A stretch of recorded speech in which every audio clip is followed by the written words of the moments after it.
ನಮಸ್ಕಾರ ಎಲ್ರಿಗೂ, welcome back to my channel. ಇವತ್ತು ನಾವು ಸೂಪರ್ ಸಿಂಪಲ್ ಹಾಗೂ ಟೇಸ್ಟಿಯಾಗಿರೋ ನುಗ್ಗೆಕಾಯಿ ಸಾರನ್ನ ಹೆಂಗೆ ಮಾಡೋದು ಅಂತ ನೋಡೋಣ. ಹೆಲ್ದಿ ಆಗಿರೋ ನುಗ್ಗೆಕಾಯಿ ಸಾರು ಮಾಡೋಕ್ಕೆ ನಮಗೆ ಬೇಕಾಗಿರೋ ಇಂಗ್ರೀಡಿಯೆಂಟ್ಸ್ ಬಂದ್ಬಿಟ್ಟು ಕರಿಬೇವು, ಕೊತ್ತಂಬರಿ, ಶುಂಠಿ, ಬೆಳ್ಳುಳ್ಳಿ, ಉಳ್ಳಾಗಡ್ಡಿ, ಒಣಕೊಬ್ಬರಿ ಹಾಗೂ ಹಸಿಮೆಣಸಿನಕಾಯಿ. ಸ್ಟಾರ್ ಆಫ್ ದ ಸಾಂಬಾರ್ ನುಗ್ಗೆಕಾಯಿ. ಅದನ್ನು ನಾವು ಚಿಕ್ಕದಾಗಿ ಹೆಚ್ಕೊಂಡು ಸ್ವಲ್ಪ ನೀರಲ್ಲಿ ಉಪ್ಪನ್ನು ಹಾಕಿ ಬೇಯಕ್ಕೆ ಇಡಬೇಕು. ನುಗ್ಗೆಕಾಯಿನ ಬೇಯಿಸಕ್ಕಿಟ್ಮೇಲೆ ಒಂದು ಕುಕ್ಕರ್ನಲ್ಲಿ ಅರ್ಧ ಕಪ್ನಷ್ಟು ಹೆಸರುಬೇಳೆ ಮತ್ತು ಅರ್ಧ ಕಪ್ನಷ್ಟು ತೊಗರಿಬೇಳೆನ ತಗೋಬೇಕು. ಇದಕ್ಕೆ ನಾವು ಚಿಕ್ಕದಾಗಿ ಹೆಚ್ಚಿರುವಂತಹ 1 ಕಟ್ನಷ್ಟು ಪಾಲಕ್ ಸೊಪ್ಪನ್ನ ಹಾಕೋಬೇಕು. ಜೊತೆಗೆ 1 ಕಪ್ನಷ್ಟು ನೀರನ್ನ ಇದಕ್ಕೆ ಹಾಕೋಬೇಕು. ಇದಾದ ನಂತರ ನಾವು 2 ಹಣ್ಣು ಟೊಮೆಟೊಗಳನ್ನ ಹೆಚ್ಚಿ ಇದಕ್ಕೆ ಹಾಕೊಬೇಕು. ಹಾಗೇನೆ ರುಚಿಗೆ ತಕ್ಕಷ್ಟು ಉಪ್ಪನ್ನು ಕೂಡ ಹಾಕಿ ಇದು ಹಣ್ಣಾಗಿ ಬೇಯೋವರೆಗೂ 1-3 ವಿಷಲ್ ಕೂಗಿಸ್ಬೇಕು.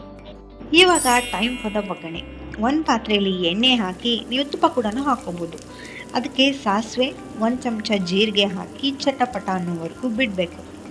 ಇದಾದ ನಂತರ ನಾವು ಹೆಚ್ಚಿಟ್ಟಿರುವಂತಹ ಒಣ ಕೊಬ್ಬರಿನ ಹಾಕೋಬೇಕು. ಅದಾದ ನಂತರ ಬೆಳ್ಳುಳ್ಳಿ ಹಾಗೂ ಹೆಚ್ಚಿರುವಂತಹ ಶುಂಠಿ ಹಾಕಿ ಫ್ರೈ ಮಾಡಬೇಕು.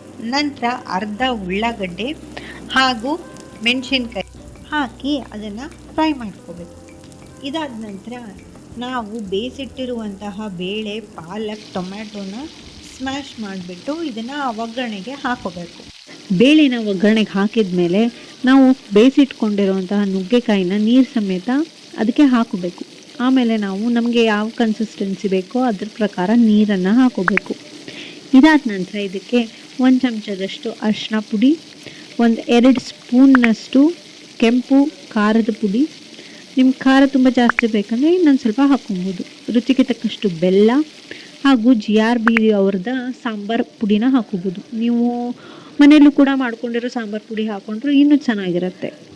ಇದಾದ ನಂತರ ನಾವು ಇದಕ್ಕೆ ರುಚಿಗೆ ತಕ್ಕಷ್ಟು ಉಪ್ಪನ್ನು ಹಾಕೊಬೇಕು. ಹಾಗೆ ಕೊನೆಯದಾಗಿ ಕೊತ್ತಂಬರಿನ ಹಾಕಿ ಇದನ್ನು ಚೆನ್ನಾಗಿ ಮಿಕ್ಸ್ ಮಾಡಬೇಕು. ಮಿಕ್ಸ್ ಮಾಡಿಬಿಟ್ಟು ನಾವು ಈ ಸಾರನ್ನು ಒಂದು 5ರಿಂದ 7 ನಿಮಿಷದವರೆಗೂ ಕುದಿಯೋಕ್ಕೆ ಬಿಡಬೇಕು. That's it. ನಮ್ಮ ಸಿಂಪಲ್ ಹೋಮ್ಲಿ ನುಗ್ಗೆಕಾಯಿ ಸಾರು ರೆಡಿಯಾಗಿದೆ. ಇದನ್ನು ನಾವು ಬಿಸಿ ಬಿಸಿ ಅನ್ನ ಹಾಗೂ ತುಪ್ಪದ ಜೊತೆಗೆ ಹಾಕೊಂಡು ತಿಂದರೆ ಸ್ವರ್ಗ. ನಿಮಗೂ ಕೂಡ ಈ ರೆಸಿಪಿ ಇಷ್ಟ ಆಗಿದ್ರೆ ಲೈಕ್, ಶೇರ್ ಹಾಗೂ ಸಬ್ಸ್ಕ್ರೈಬ್ ಮಾಡಿ. ಮತ್ತೆ ನೆಕ್ಸ್ಟ್ ವಿಡಿಯೋದಲ್ಲಿ ಸಿಗೋಣ. Until then, happy cooking. ಬಾಯ್.